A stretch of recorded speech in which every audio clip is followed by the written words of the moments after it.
We're going to turn the lights out now, but I don't want you to turn your mind off. I'm going to walk to the back. But we're going to have you, particularly in light of what's going on with our nation right now, I want you to think very, very carefully about your Christian life. And as we mentioned one time before, in this grand hall, you're going to be part of a grand jury right now, and you are going to render a verdict on this case. So listen carefully and watch carefully. You are the jury before this case.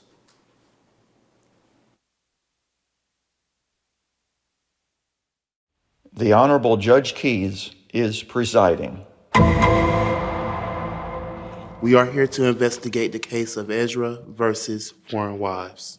I represent God and his righteous leaders who have said to me, the people of Israel, the priests and the Levites have not excluded themselves from the peoples of the land and their abominations. Objection, Your Honor.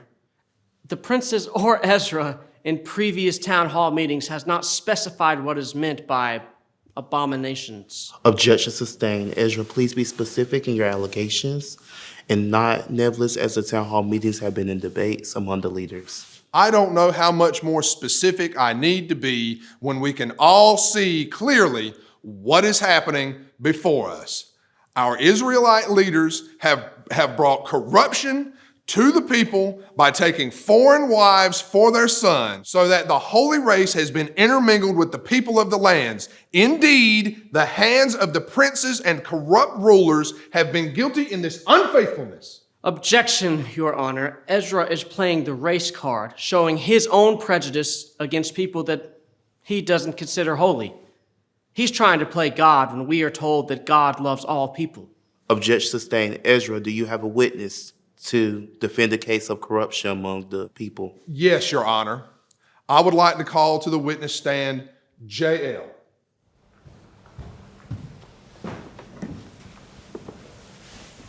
J.L., why did you come to this land? The men of Israel wanted to marry us and other women from the land of Ammon and Moab. Why did you leave your foreign land to come here?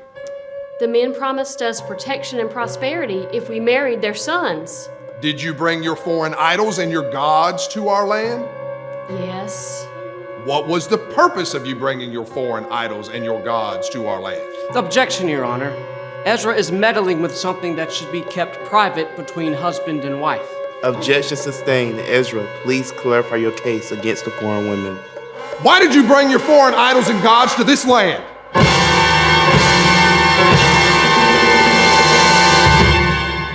Our gods represent our culture.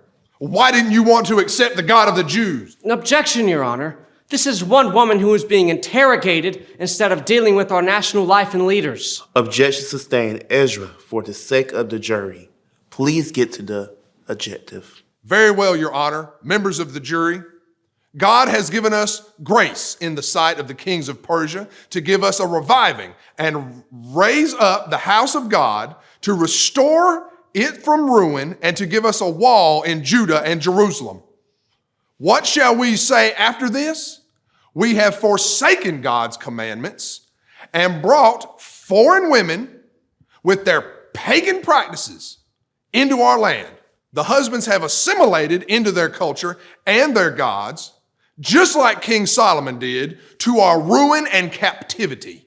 I and Shechaniah have called for covenant with our God to put away these wives and their children according to the counsel of our Lord. Let it be done according to the law. Jonathan, do you wish to cross-examine the witness? Yes, Your Honor. J.L., this is a harsh sentence that Ezra is proposing. How would he like it if so-called this man of God took his wife and put her in a foreign land destitute?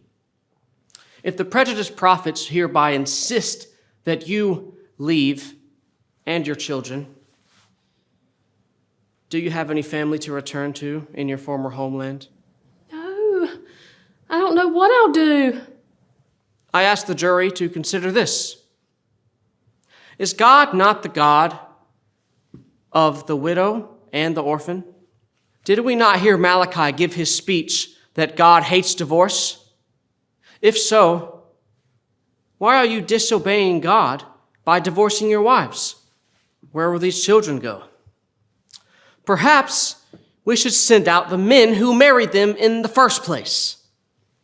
Jael, do you think the men of your former country will take you back so that you can remarry? I do not know. I recall from the historical genealogies that Jael had an ancestor named Jael, who was so abused by her husband named Sisera that she had to impale his noggin with a tent peg. I suspect that our men are abusing our women. Members of the jury, consider what Ezra is proposing. We would be sending these women away by divorce. The witness is excused. I have another witness I'd like to call to the stand. Very well, proceed. I wish to call Timnah to the witness stand.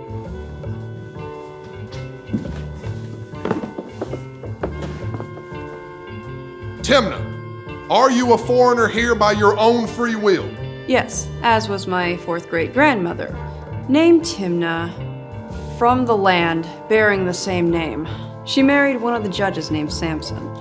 We have the same problem that brought us down to the Philistines. Samson took his wife from a foreign land, despite the fact that his father asked, "Why would you not take a wife from our land or from our relatives?" But Samson said to his father, "Get her for me, for she looks good to me." Samson lost sight of his God-given mission when he did the same with Delilah and allowed the Philistines to bring him down. I ask you, Timnah, what was your purpose in coming to this land? Tell the court.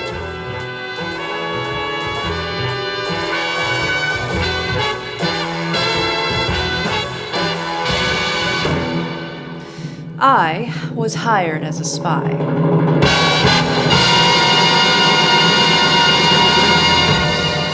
Who hired you to be a spy? The government leaders of our land. Why did they hire you to be a spy? For what purpose?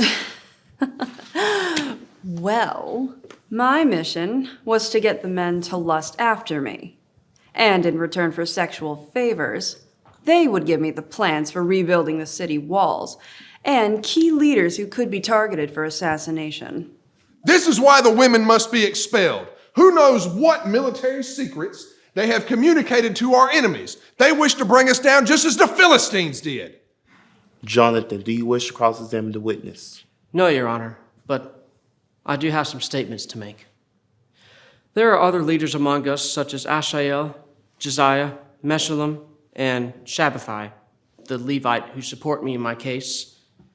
Why put out hundreds of women into a foreign land of our enemies?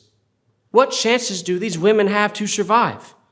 I submit to the jury that we vote in unison to meet in the town hall and not out in the open since it's the rainy season. I say let our leaders represent the whole assembly and not one cantankerous woman. Let all of those who have married these foreign wives come together from each city with the elders and the judges, and they should continue each investigation. If the women agree to adopt our culture and show allegiance to our God, then they should stay and their children, and they should remain married to their husbands. If their husbands still worship to these foreign gods, then they should be the ones expelled and handed over to our enemy nations, especially if they have committed conspiracy and betrayed our country. Each matter should investigate individually. Without question, the jury should agree on this matter.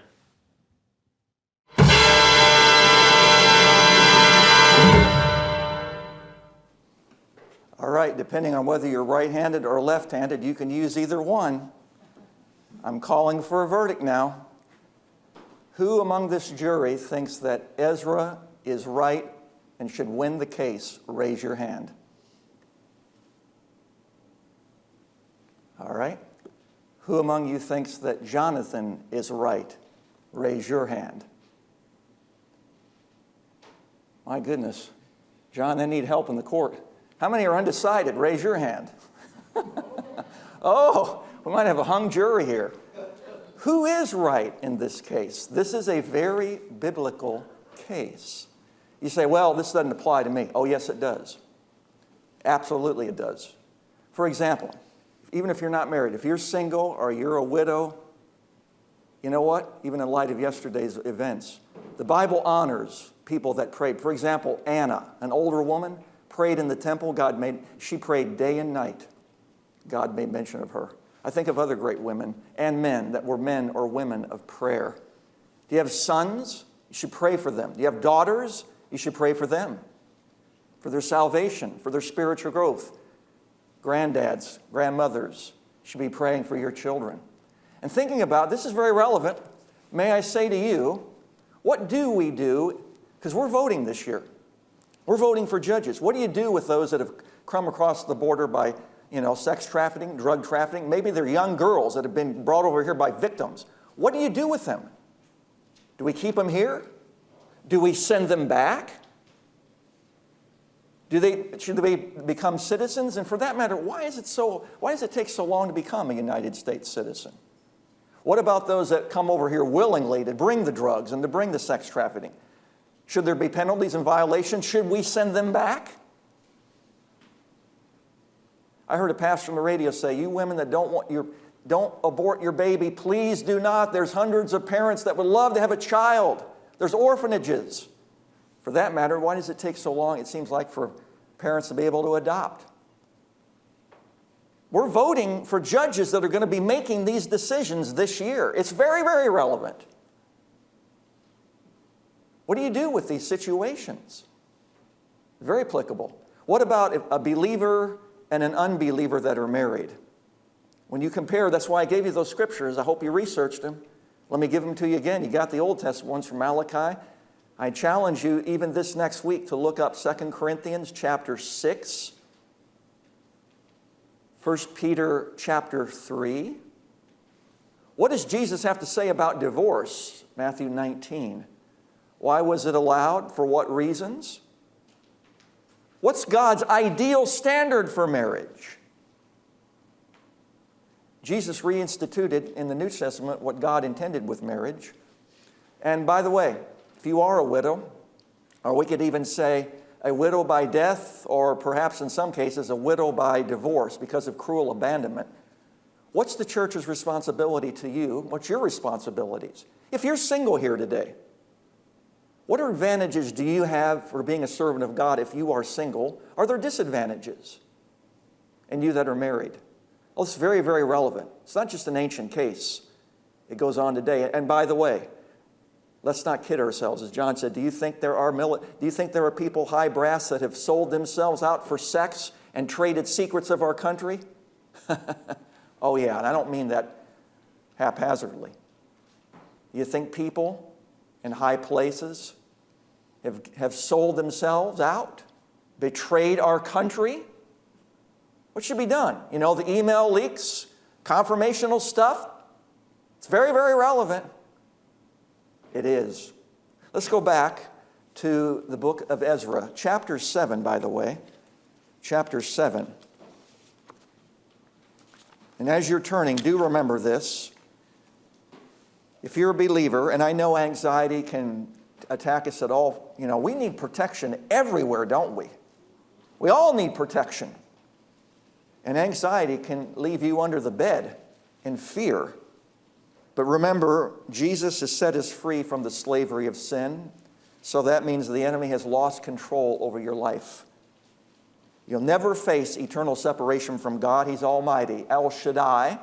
He's always with us. He says, I'm with you always. That gives us great reassurance. He's not only with us, He's indwelling us through the Holy Spirit. And He's very much involved in your life and mine, and He always keeps His word. The title of this message before you today is, if you want to pull out the outline, is this: King of Kings, Courtroom Crisis, and Quest for Spiritual Leaders.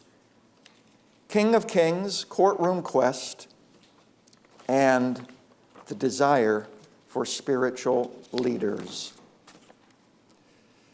And I'm now in chapter 7 of Ezra, just the last two verses if you want to follow along. Verse 27 of Ezra 20, chapter 7. Blessed be the Lord, the God of our fathers, who has put such a thing as this in the king's heart, to adorn the house of the Lord which is in Jerusalem. He's extended loving kindness to me before the king and his counselors and before all the king's mighty princes. Thus I was strengthened according to the hand of the Lord of my God upon me. And I gathered leading, if it has heads, it's actually leading men to go up with me. Now basically Ezra's saying, if you recall last week, Cyrus was led to the Lord by his prime minister Daniel. He was prophesied in Isaiah 45, a century before he'd be born. When the Persians came to power, overthrowing the Babylonians, they allowed the people to return. Only 3 groups did, small groups really in comparison. The groups that stayed behind was the book of Esther. But then there were some years passed, then Darius came, and these enemies wanted to say, hey, who gave you authority to rebuild the city? Well, they went and checked the archives, and absolutely Darius found that Cyrus did. And so basically they said, you leave these people alone. Let the work of God continue. And then Artaxerxes is also found in the book of Esther. All 3 of these kings were involved. And so Ezra is saying, God has put his hand upon the earthly king. And something even more amazing is that we have a king of kings over us. Write in on your outline if you would, and I'll come back and forth to it. Write in first of all, because we're all people of sin. Let's not kid ourselves. Sin is sin. We tend to categorize it like the big sins and the small sins. Sin is sin before God. He's holy, we're not. So thank God for his loving kindness toward us, each and every one of us. Thank God every day for his loving kindness toward us. And then secondly, from these last 2 verses, thank God for his strength and goodness to us. And the next point, that ancient king, those kings granted favor to God's people, but we have the King of Kings who gives us what we need right in to do his will. He gives us what we need to do his will. Very important. And let's remember that the hand of any earthly king is in the hand of God Almighty. An important need there to certainly recall. Now, as we're looking ahead to and by the way, this is another reason why this all applies. I used to be like some of you, well, the message doesn't apply to me directly. Sometimes God just wants you to read and assimilate. We learned last week from Ezra, he learned the word so he could apply it, even if it's applying it to others, and then you pass it on. So the people were allowed to return to the land, and everything was starting to go well. And so now notice chapter 8. Maybe you've never read through the book of Ezra, but this seems like a meaningless list of, but notice it's the heads of the households. Why? Because this reason. God intends for the men to be the spiritual leaders. Now, when I say that, I recognize right off that in many marriage situations, the husband may be very submissive. In fact, the wife may be very dominant, making a lot of the decisions, and the husband's more or less passive. But even if that's the situation, it's not a personality thing. What God is saying is, God wants the husband to be the stability. You see what I'm saying? The emotional, spiritual stability of the home, even if he's not the dominant personality. And he should be the spiritual guide. That's why all of these father figures are mentioned. And for the Jew, tracking their pedigree was very, very important. And so dads should be the spiritual leaders and granddads too. The percentage of children who remain committed Christians is much higher in a home where there is a dad and where there is a dad that's a spiritual leader. You think about all the kids and the teenagers that turn to the gangs. There's no father figure, and they're trying to find acceptance some way. They're trying to be included. They don't have it at home. And I agree with many spiritual leaders that say, yeah, the church should be helping, but it starts at the home. And families are important to God.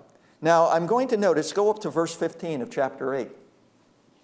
Now, I assembled them at the river that runs at Ahava, where we camp for 3 days. How many of you have ever taken a retreat, like a couple's retreat, family retreat? The teen's going to come. A retreat. It's really what's going on here. Some people take work retreats.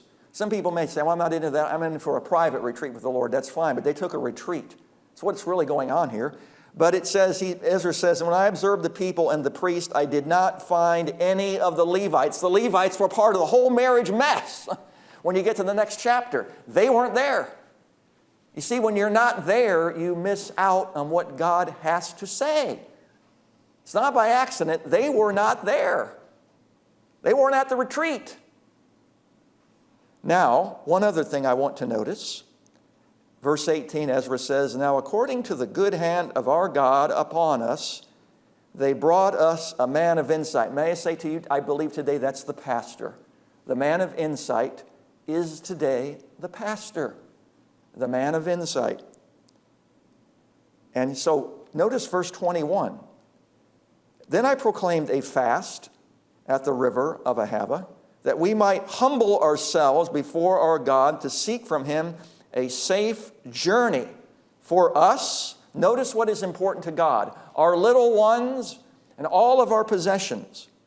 That says families are most important to God. God is interested in your family, your little ones, whether that's your children, your grandchildren, whether young or grown, and all your possessions. And Ezra's saying we need safe travel from our enemies. But notice it's a little embarrassing what he asks the king next. Notice verse 22. I was ashamed to request from the king troops and horsemen to protect us from the enemy along the way, because we had said to the king, the hand of our God is favorably disposed to all those who seek Him, but His power and His anger are against all those who forsake Him. So basically he's saying, we already told them that God's going to watch over us. Then he's asking for additional protection. When the truth comes down to it, sometimes we say that we're trusting God, but when it comes down to it, we really don't trust Him. God may put us in situations where we have to decide, are we going to trust God or are we not going to trust God? Now, this is not a negative against government protection. That is God's design for the government, or police, or alarm systems, so don't get carried away with fanaticism. But what I'm saying is, God may put you and I in a situation where we're going to have to decide, will we trust Him? And if we will, our Christian testimony of relying on God may be seen by others so God can be glorified. That's the point. Now, I'm reading on a few verses of chapter 8. Jump over to verse 24. He mentions again, then I set apart 12 of the leading priests. And he goes from the leading fathers to the leading spiritual leaders. And you know my prayers, and I hope it is yours. I think sometimes, this is my opinion, that mission fields get it wrong. Because I know sometimes single women want to go on the mission field and they say, well, you got to be married first. Where is that in the Bible? They could, there's a great work that can be done if somebody is single. Because even Paul says, you're not encumbered with the worldly things or family, problems. So there's a great ministry if you are single. But I hope that we would pray that our young women today that are spiritual, if they seek to have a family, would seek to marry a man that loves the Lord. A man that's going to put the Lord first. Not men that are going to be sold out because of lust or just use people for their own advantage. You say, was this actually real? Oh yeah, it was very real. Because let's go back centuries earlier. God he warned if you mix marriage, it's going to be a problem. He was not against people joining up with Israel. That wasn't the point. Israel was to be an evangelistic nation, a light to the Gentiles. For example, who got in? Rahab the harlot, because she joined with the God of Israel. Think about Ruth, a Moabitess. What did she say to Naomi? Your God, what? Will be my God. So she was joining up with God's people. That's just two women. I can think of others that joined up. It wasn't that. But remember that prophet Balaam? And Balak, a king, Moabite king, hired him and says, these people they're very threatening. We need to get rid of them. I'm hiring you, and I want you to go and curse them. Remember this story? And so whenever Balaam tried to go and curse God's people, it's just like, talk about speaking in tongues, nothing came out but blessing. Every time he tried to curse Israel, nothing but blessing came out because they are God's people. He couldn't curse them. And the king was like, what are you doing? I paid you all this money. Went up on the mountain, tried it, went down the valley, nothing was working. Finally, Balaam said, look, I'm a man that does things for hire. Here's how we're going to get to him. This is how we're going to get him. We're going to get the women over. We'll pay the bride's price. In fact, you double my pay, and if this doesn't work, I'll give it all back to you. I'll pay them the bride's price. We'll have them come over. We'll have them marry the men. We'll get military secrets out of them. We'll take advantage of them. We'll find out where their breaches are on their wall, where their military leaders are, so we can exterminate them, assassinate them. By the way, King, this is a win-win. You know why? Because I've heard this very God speak to me. And if he really demands allegiance to him alone, and we bring these other women in, we learn their military secrets, and then we get the men to worship their gods, it's a done deal, because that God, if he demands allegiance, is going to punish them, and then we can move right in and conquer. This is very much a biblical story. That was earlier. Now this is centuries later. And in Ezra's time, we have the same problem going on again. And I'm surprised really with some of you on the verdict. I want you to rethink this week. Who is really right? And let's be honest. Was Ezra saying some right things? Was he? Absolutely. Was Jonathan saying some right things? Absolutely. Just because God records something doesn't mean that it's always the right way. Now, let's go back to the outline. This is very important, I want you to say. On the outline, now the next point. There is a quest, a search, a need today for spiritual leaders who will stand up for God and do what is right. And I mean spiritual women, and I mean spiritual men. And again, this is a quick example. When I did Awana out in California, I was a spiritual leader, but we had a lot of dominant women. They wanted to really take over. And they had their plan, and we went along with it, but I could still be the spiritual leader and the guide. So it doesn't mean that, it means, being a floor mat. We need both men and women as spiritual leaders, those that will stand up for God and do what is right where you are in your workplace. But here is a very important point as we move to the next one.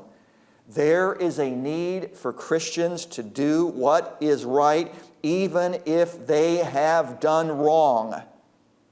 Right in. That may require sacrifice, but here is the key word for this message, commitment. But commitment to people and to God is critical. It's crucial. There is a crisis today of lack of commitment to family, to church, to work, and to God. Now, I mentioned this before. Some of you know the Bible. Joshua, God warned, don't bring these certain people and they're only going to be a snare. They're called the Gibeonites. Joshua brought them in, and you couldn't just remove them. He made a decision, and he had to live with that decision. They were a snare. They eventually became servants of God's people. He couldn't reverse that decision. You can't always reverse the decisions. If these men married the women, was it necessarily right to throw them out? What did Malachi say about divorce? Let's think about this. You can't always reverse a decision.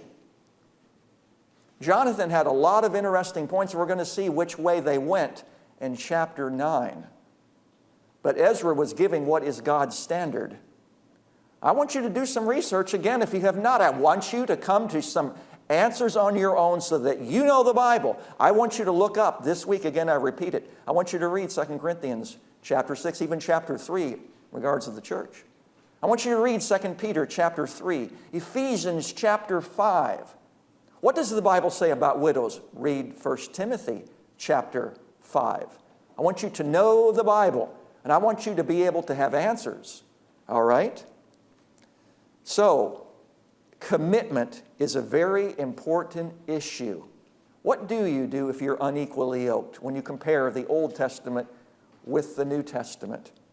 Now, again, Ezra chapter 8 highlights those families, and this is on the outline, so let's move on. Highlights fathers, I repeat, are to be the spiritual leaders right in of their families. and responsible citizens of their communities.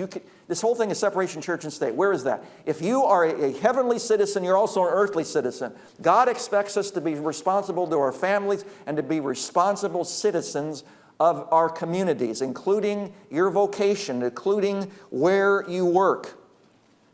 And again, highlight Ezra chapter 8, verse 15. You know, sometimes you may need to get away. Maybe you're burned out. Maybe you just need a small retreat.